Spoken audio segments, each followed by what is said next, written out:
nós podemos ter esperança porque Jesus Cristo está vivo e porque Jesus Cristo voltará. Podemos ter esperança porque a nossa esperança não está em homem, não está no sistema. A nossa esperança está no Senhor Jesus Cristo, que vive e reina para sempre. Talvez você esteja aqui debaixo de motivos que têm tentado roubar a esperança do seu coração. Talvez o divórcio esteja assombrando a sua casa. Talvez enfermidades terríveis estejam assombrando a sua casa. Talvez dificuldades e problemas com filhos. Talvez problemas na área econômica da sua família estejam tentando assolar a sua vida, a sua família.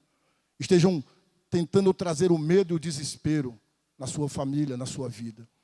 Mas nós queremos, em nome do Senhor Jesus, à luz da palavra de Deus, dizer para você que, baseado na Escritura Sagrada, nós temos motivos sobejos para termos esperança, independente de qualquer que seja a adversidade. E pensar em motivos que podem nos fazer perder a esperança não é uma particularidade só dos nossos dias. A gente pode ver isso no livro de Lamentações, quando o profeta Jeremias disse, no capítulo 3, versículo 18, ele disse que a esperança dele em Deus, no Senhor, já havia perecido, conforme está escrito aqui. Então disse eu, palavras do profeta Jeremias, já pereceu a minha glória, como também a minha esperança no Senhor. Estarrecido com tanto sofrimento, estarrecido com a dureza do coração do povo para o qual Jeremias, considerado o profeta chorão, considerado um profeta impopular, considerado um profeta, no nosso vocabulário, vamos dizer assim, cabuloso, porque Jeremias, durante 40 anos, pregara a palavra de Deus, não conforme o povo queria ouvir, mas conforme Deus mandava que ele pregasse. E aquele povo não queria ouvir as palavras de Jeremias. Aquele povo queria ouvir a voz dos falsos profetas que diziam paz, paz, paz, quando não havia paz. Aquele povo queria ouvir a palavra dos falsos profetas, quando Jeremias dizia, vocês vão parar no cativeiro, vocês vão para a Babilônia. E os falsos profetas diziam, não, vocês vão, mas vai ser ligeiro, você volta logo. E Jeremias condenava o pecado, apontava o erro, mostrava o caminho da esperança. Mas aquele povo de coração empedernido, aquele povo de coração duríssimo, não queria ouvir a voz de Jeremias. Até que no ano de 586 a.C., vem a punição. Chega a hora da punição. Vem Nabucodonosor, com todo o exército da Babilônia, destrói o templo de Salomão, arrasa toda aquela cidade, aquele povo, pisoteia o povo, mata criança, adulto, jovem, velho. As ruas ficaram misturadas todas com sangue. Jeremias vê toda aquela cena. Jeremias vê tudo aquilo que ele tinha profetizado, que ele tinha pregado, que ele tinha anunciado. E ele vê todo aquele sofrimento se cumprindo, porque o povo estava de coração duro, porque o povo não quis estar atento ao que o Senhor disse. E Jeremias poderia pensar assim, eu não disse, eu não falei, olha aí. Pelo contrário, quando Jeremias vê toda aquela cena, quando tudo aquilo acontece, o sentimento de Jeremias é de dor. Ele se identifica com a dor do seu povo, com aquele sofrimento. O texto diz que crianças que outrora mamavam no peito da sua mãe, agora tinha a língua pegada ao céu da boca, porque não tinha o que mamar. As pessoas definhavam de fome, o povo era levado para a escravidão, a pele necrosava, se apegava aos seus próprios ossos. Um sofrimento, aquele tempo belíssimo, destruído, corrompido, tudo jogado no chão. Chegou o cativeiro. Por quê? Por favor, se você... Eu nem disse para você abrir a Bíblia, né? Abra a sua Bíblia, por favor, em Lamentações de Jeremias. Veja comigo rapidamente o versículo 13 do capítulo 4. Veja aí, por favor. Versículo 13 do capítulo 4. Lamentações de Jeremias. Não é o Jeremias. Lamentações de Jeremias. É logo depois de Jeremias. Veja aí o motivo de tudo aquilo. Foi por causa dos pecados dos seus profetas, das maldades dos seus sacerdotes, que se derramou no meio dela o sangue dos justos. E Jeremias vê tudo aquilo, e ele diz aqui no versículo 18, então disse eu, já pereceu a minha glória, como também a minha esperança no Senhor. Mantenha a sua Bíblia aberta no capítulo 3 de Lamentações, e eu quero falar com você nessa noite sobre razões para termos esperança em Deus, apesar das adversidades. apesar das adversidades, razões bíblicas, razões que o Senhor nos oferece na sua palavra, para que tenhamos esperança em Deus. Talvez você esteja aqui com seu coração assolado pela desesperança, semelhante ao que aconteceu com Jeremias diante de todo esse contexto de dor, de sofrimento do seu povo. Veja como começa o capítulo número 3, ele disse: eu sou o homem que viu a aflição pela vara do furor de Deus. Jeremias está num estado de melancolia, Jeremias está num estado, por assim dizer, depressivo. E esse livro de lamentações é um livro que ele externa suas lamentações em formas de canções, em formas de poemas. Canções essas que até o dia de hoje, por volta do dia 9 de julho ou agosto, os judeus ortodoxos ainda trazem essas lamentações, ainda cantam essas lamentações, porque isso marcou a história daquele povo, aquela dor, aquele sofrimento, aquele cativeiro, tudo em decorrência da desobediência a Deus. E Jeremias, quando vê tudo isso, ele abre o seu coração, ele chega até mesmo a dizer: é culpa de Deus, conforme nós lemos aqui, ele me levou. Está dizendo, Deus me levou e me fez andar em trevas e não na luz. Acompanhe o texto comigo, capítulo 3 de Lamentações. Deveras ele volveu contra a minha mão de contínuo todo dia. Está dizendo, olha o que Deus fez comigo. Fez envelhecer a minha carne e a minha pele, despedaçou os meus ossos, edificou contra mim e me cercou de veneno e de dor. Quantas vezes esses pensamentos tentam nos assolar, de que nós estamos passando por esse sofrimento, porque Deus não está nos vendo, porque Deus não está nos ouvindo, e se Deus é soberano, se Ele é bom, se Ele é grandioso, por que Ele está permitindo isso?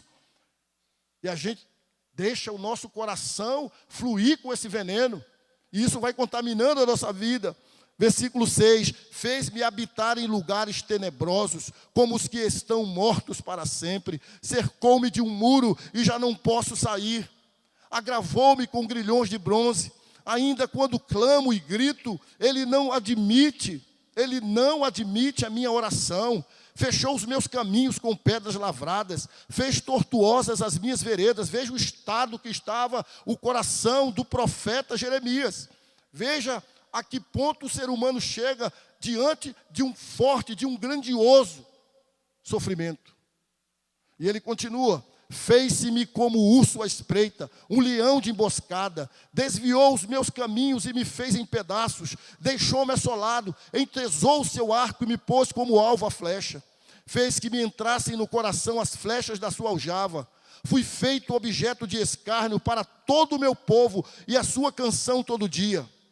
Fartou-me de amargura, saciou-me de absinto, fez-me quebrar com pedrinhas de areia os meus dentes, cobriu-me de cinza, afastou a paz de minha alma, esqueci-me do bem. Todos juntos, versículo 18. Então disse eu: já pereceu a minha glória, como também a minha esperança no Senhor. É assim quando nós colocamos os nossos olhos na situação desesperadora. Ainda que seja um profeta, ainda que seja um homem que fale ou que falava em nome de Deus. É assim quando nós alimentamos o nosso medo. Quando nós alimentamos o nosso medo, nós matamos a nossa fé. E quando nós alimentamos a nossa fé, nós matamos o nosso medo, disse Max Lucado. Dentro de todo esse contexto, aquele homem de Deus, aquele servo de Deus, se vê agora melancólico, depressivo, abatido, sucumbindo, ladeira abaixo, ao ponto de no versículo 18, o homem que dizia que Deus é a saída, que Deus é o socorro, que Deus é a solução, que Deus é o Senhor, que Deus está no trono, ele agora, versículo 18, diz: até a minha glória pereceu, como também a minha esperança no Senhor. Lembra-te da minha aflição e do meu pranto, do absinto e do veneno. Minha alma continuamente os recorda e se abate dentro de mim. E percebendo aquele homem que não podia mais continuar nesse estado, nem eu nem você podemos continuar nesse estado, de melancolia, de depressão, ou de algo mais moderno, tipo, ó vida, ó azar, porque comigo, sempre comigo, olha a minha casa, olha o meu casamento, olha o meu filho, olha a minha filha, olha a minha vida, ó azar, olha como está a situação, eu não vejo saída, quanto mais eu oro, mais assombração aparece, quanto mais eu vou na igreja, pior fica a situação. Não dá para ficar nessa postura, porque essa postura só nos faz sucumbir ainda mais, só nos faz ser envolto pelo problema, pelo pecado, pelo mal, e a gente não consegue vislumbrar o que a gente precisa vislumbrar à luz da palavra de Deus. Por outro lado, a gente percebe aqui que o fato de sermos filhos de Deus e servos de Deus, eles não nos poupam de passarmos por dias de angústias profundas. Então, aquele homem, movido pelo Espírito Santo, vai trazer a palavra que todos nós aqui praticamente conhecemos. Versículo 21, ele diz: quero trazer à memória o que me pode dar esperança. Diante de tantas inversões de valores que temos visto nos nossos dias, diante de leis injustas, diante de valores fundamentais para as famílias serem assolados, diante do desafio que eu e você temos para criar os nossos filhos, diante do desafio que eu e você temos para manter uma vida com uma conduta de honestidade, porque, como já dissera Rui Barbosa lá atrás, vai chegar o tempo em que o homem vai ter vergonha de ser honesto. E parece que é isso que está acontecendo nos nossos dias, enquanto você batalha, luta para viver uma vida de honestidade, enquanto você se submete a pagamentos de impostos colocados por leis que a gente não sabe nem de onde vem, outros são favorecidos por não pagamentos e por leis, sabe-se Deus de onde vem. E diante de um contexto desse, de tanta inversão de valores, fica cada vez mais complicado a gente entender que mesmo no meio da dor e da luta, Deus está presente para trazer no nosso meio socorro. Desde que eu e você mantenhamos a postura correta, e a postura correta não é olharmos para o caos, a postura correta não é nós nos desesperarmos diante das situações que nos estão postas, diante de uma televisão fracassada, diante de um sistema educacional contaminado. Quando nós, falei de manhã, enviamos os nossos filhos para aprender português, matemática, geografia e história, e muitas vezes os nossos filhos vêm com outro tipo de aprendizado das escolas, diante de informações tão perniciosas da mídia, diante de tanta distração do Instagram, do Zap, do Facebook, coisas que tentam tirar a nossa verdadeira percepção da vida, diante de tanto conforto que a nossa geração vive hoje, e o conforto nos abraça, e o conforto nos envolve, de maneira que nós estamos perdendo de fato, de verdade, o sentido daquilo que verdadeiramente importa. E o mal tem se instalado, e o mal tem mostrado os seus tentáculos e tem nos envolvido. Então é preciso nós abrirmos os nossos olhos de fato e de verdade e tirar os nossos olhos da situação do caos que está posta contra a minha vida, contra a sua vida, contra a minha família, contra a sua família, contra o nosso Estado, contra tudo e contra todos. O mal tem se levantado para enfiar de fato e de verdade os tentáculos da derrota e da destruição. Tem se aplaudido e incentivado o pecado. Nós vivemos num tempo, nós vivemos numa sociedade que o pecado, ele é aplaudido, ele é motivado, ele é incentivado. E viver de maneira correta, de maneira honesta e principalmente de maneira santa, recebe crítica. E tudo isso mina o nosso coração, tentando fazer com que a gente entregue os pontos e solte as rédeas. E diga assim: rapaz, tem jeito não. Olha aí a situação. Olha aí a situação, tem jeito não, meu Deus do céu. Mas nós, povo de Deus, que baseamos a nossa vida e a nossa fé num Deus que é soberano, que tudo pode, que está no controle de todas as coisas, não podemos perder a esperança. E diante de toda aquela situação, Jeremias muda de postura e ele diz, como já lemos no versículo 21, quero trazer à memória o que me pode dar esperança. E é isso que eu e você precisamos fazer, irmãos. Nós precisamos trazer à nossa memória, à nossa lembrança, aquilo que nos pode dar esperança. Porque quanto mais notícias nós ouvimos do nosso dia a dia, que quanto mais coisas nós recebemos da Record News, da Globo News, da Band News e dos news da vida, mais o nosso coração se aflige, mais o nosso coração se apequena, mais a tristeza tenta invadir o nosso coração. Mas é para este livro, esse precioso livro, que nós precisamos voltar. E neste livro nós precisamos recobrar a nossa esperança em Deus. E ele começa a elencar motivos pelos quais ele pode ter esperança. E ele começa dizendo, vamos ler juntos o versículo 22, todos juntos. As misericórdias do Senhor são a causa de não sermos consumidos, porque as suas misericórdias não têm fim, renovam-se cada manhã.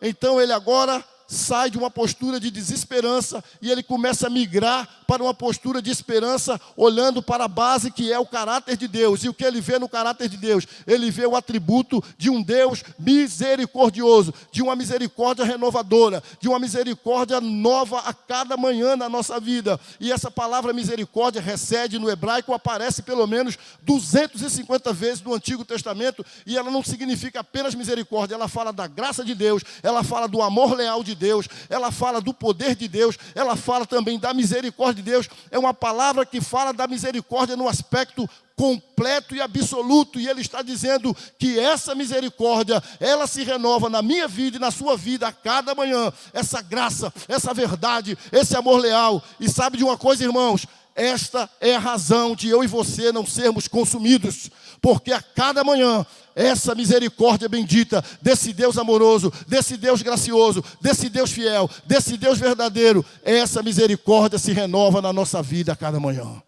Portanto, quando você estiver para se levantar e o peso da preocupação estiver tentando fincar você ali na cama, se lembre, as misericórdias do Senhor se renovam a cada manhã na sua vida. Se ponha de pé, viva esse dia para a glória de Deus, fiado na misericórdia do Senhor.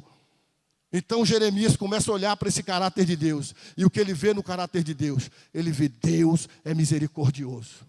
E por causa dessa misericórdia é que a minha vida não é consumida. É misericórdia, irmãos, na nossa vida. É misericórdia, pecadores miseráveis como nós estarmos aqui, agora reunidos, adorando um Deus que é santo, santo, santo. É misericórdia nós podemos dizer, eu sou filho de Deus. É misericórdia nós podemos dizer, eu tenho esperança, porque Jesus voltará e eu vou morar eternamente com Ele. Isso é misericórdia, porque eu e você sabemos que nós não somos dignos, que nós não merecemos. Não fosse a graça de Jesus na nossa vida, seríamos todos fulminados.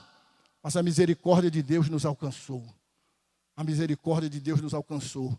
E é essa misericórdia que nos ajuda a cada manhã a lutar contra o sistema e a remar contra a maré. Porque, como disse Pedro, nós estamos aqui como peregrinos e forasteiros. Aqui não é a nossa casa, aqui não é a nossa pátria está no céu. E nós precisamos lembrar disso e viver baseado na misericórdia do Senhor.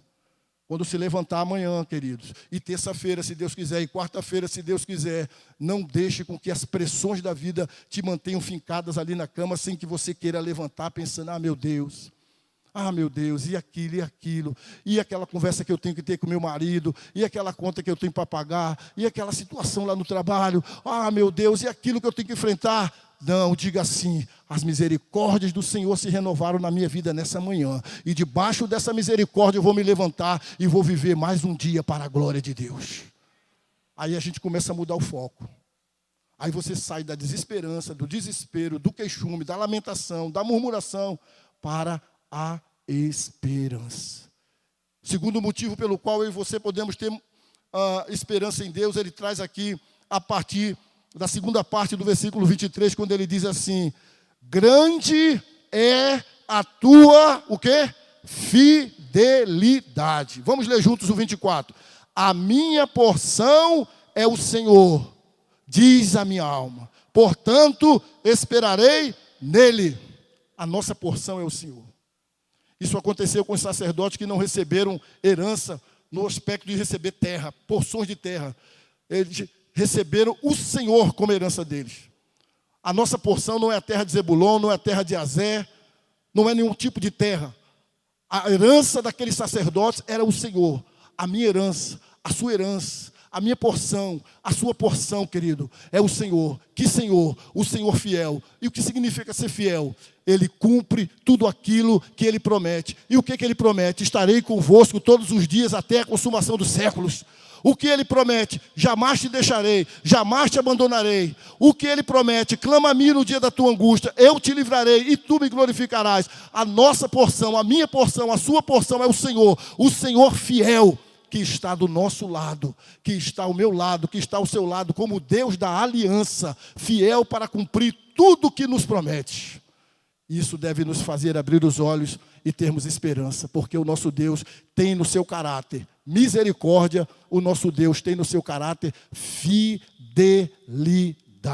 Isso significa que tudo que Deus prometeu, Ele vai cumprir, inclusive o juízo. Inclusive o juízo. Porque tem crente que ele pensa que Deus é fiel quando ele ganha um carro. Aí ele bota lá, Deus é fiel. Ele pensa que Deus é fiel quando uma porta se abre. A porta abriu, Deus é fiel. Ele pensa que Deus é fiel quando tal problema é resolvido, Deus é fiel. Deus é fiel quando a porta abre, Deus é fiel quando a porta fecha. Deus é fiel quando o milagre acontece, Deus é fiel quando o milagre não acontece. Deus é fiel quando as coisas estão indo bem, Deus é fiel quando aos nossos olhos as coisas estão indo mal. Em todo o tempo, Deus é fiel e compete a mim e a você descansarmos na fidelidade do Senhor. Eu tiro os olhos do caos, eu tiro os olhos dos profetas da desgraça e coloco os meus olhos naquilo que diz a Escritura. E então a esperança, ela começa a retornar no meu coração. Ela começa a ser recobrada dentro do meu coração. E eu começo a sair de um quadro de desesperança, de desespero, de melancolia, para ter esperança. Entenda bem, irmãos. O quadro de Jeremias não mudou. O quadro de Jeremias não mudou. As ruas de Jerusalém não passaram a ser ruas de ouro, a morte não cessou, a comida chegou, tudo mudou, não. Mas o que mudou? Pergunta a igreja. O que mudou? Mudou o coração de Jeremias.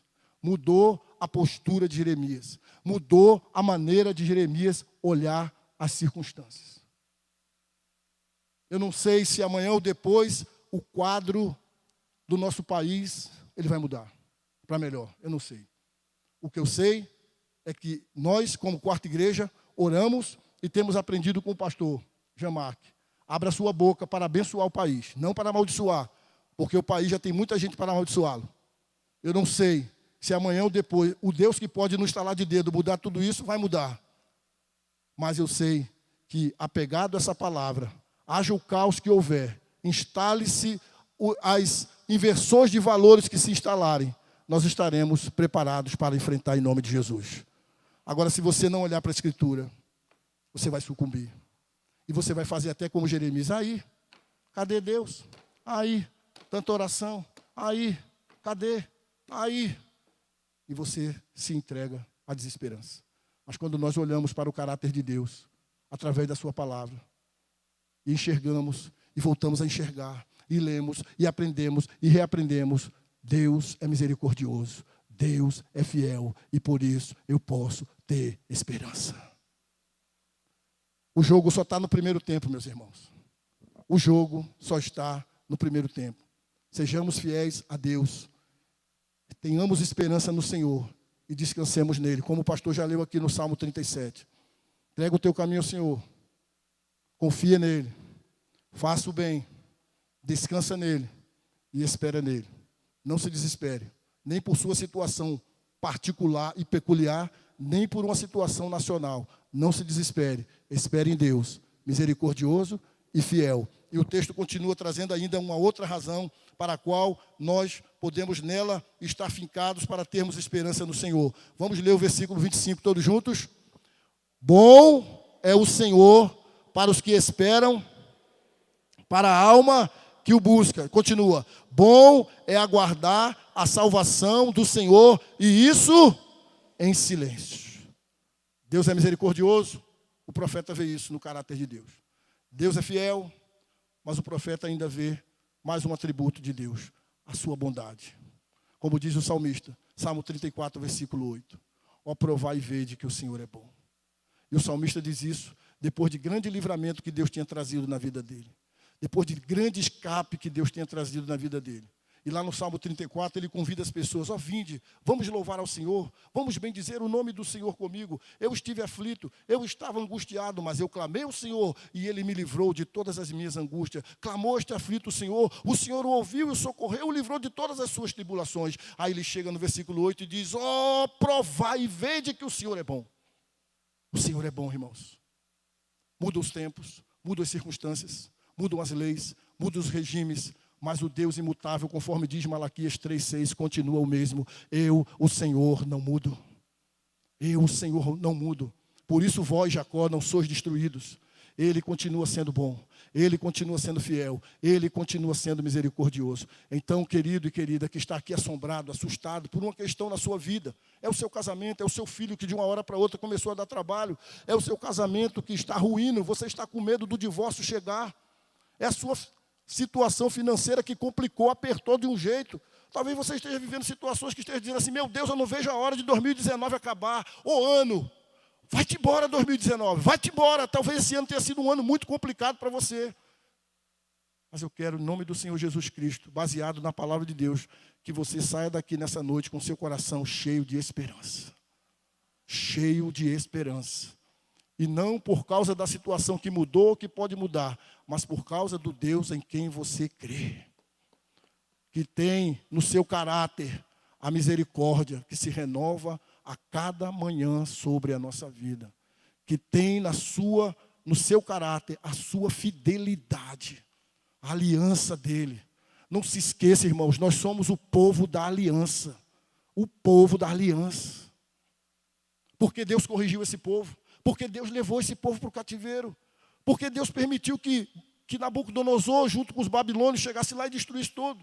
Por uma ação de amor, por uma ação de disciplina, de correção. E se você está em pecado, está errado, está em fornicação, está em adultério, está em mentira, está em roubo, e nada lhe acontece de mal, você não é filho. Provavelmente você não seja filho, você seja um bastardo, porque quem é filho, quando está errado, quando está no pecado, o Senhor traz a chibata, e eu e você poderíamos dizer: Senhor, traz a chibata. Se eu sou filho, traz a chibata. Eu estou errado, eu estou no pecado, porque Deus não se coaduna com o pecado. Deus não alisa a nossa cabeça quando nós estamos em pecado. Conforme diz Hebreus, Ele traz disciplina sobre os seus filhos, porque Ele ama, Ele corrige. Então, se você está em pecado, ninguém sabe, sua mulher não sabe, sua mãe não sabe, seu pai não sabe, a igreja não sabe, os líderes são bocóiós, eles não sabem de nada. Isso não significa que você é esperto, que você é malandro, que você é sabido. Talvez isso signifique, tristemente, que você não seja filho de Deus.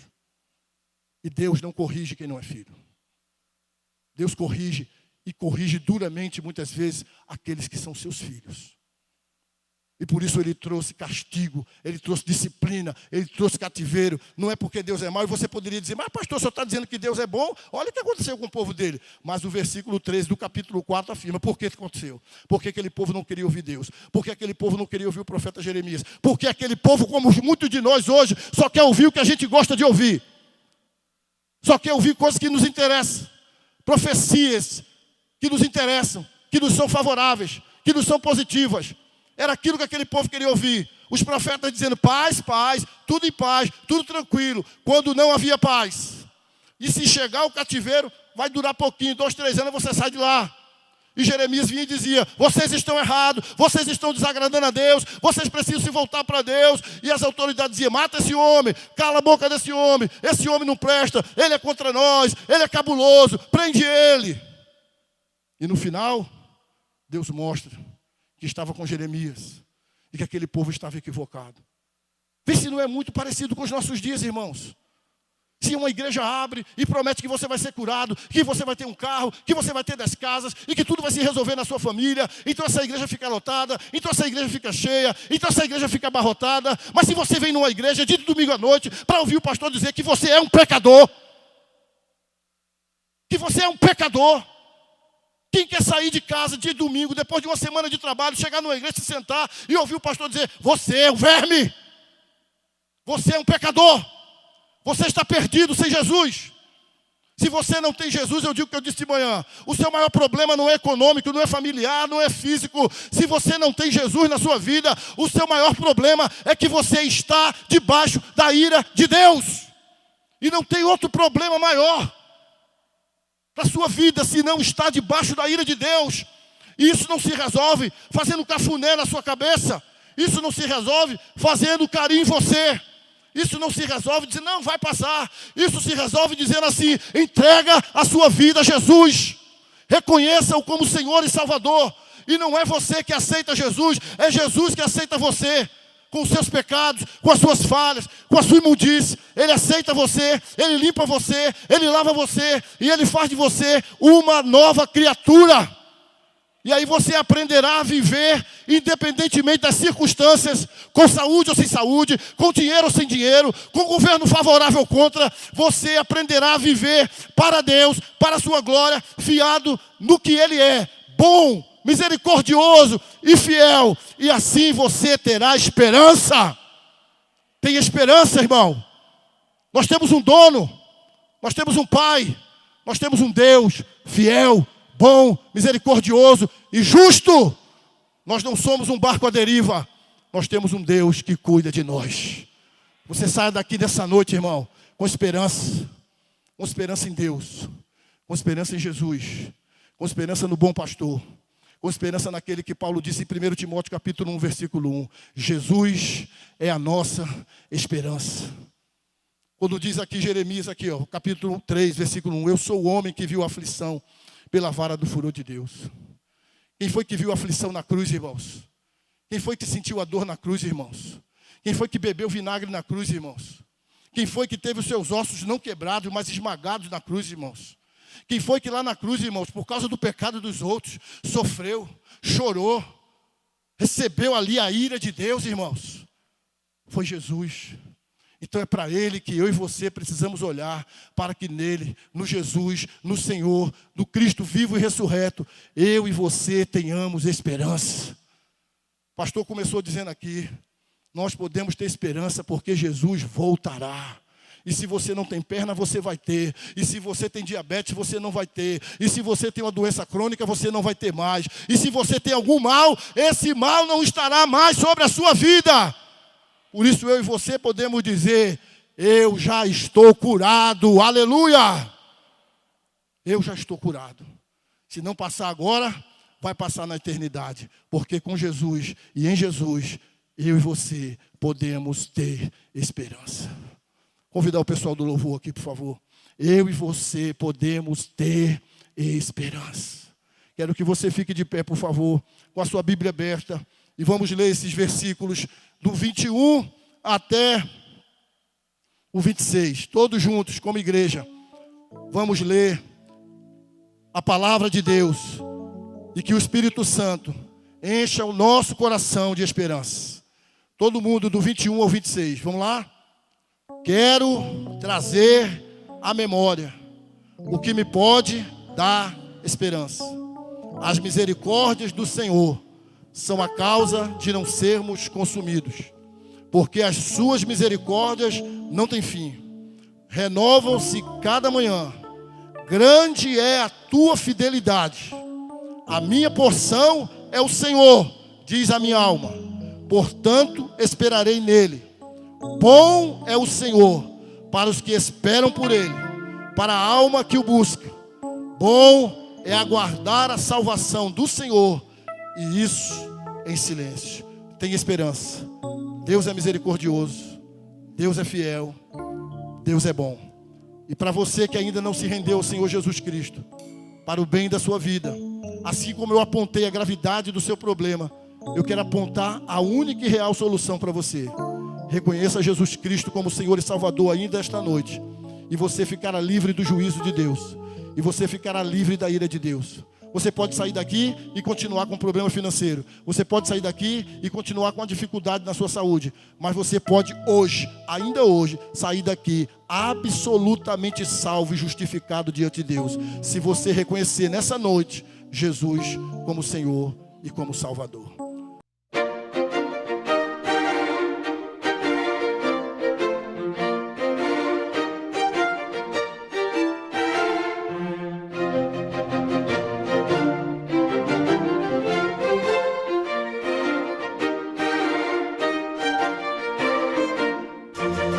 Música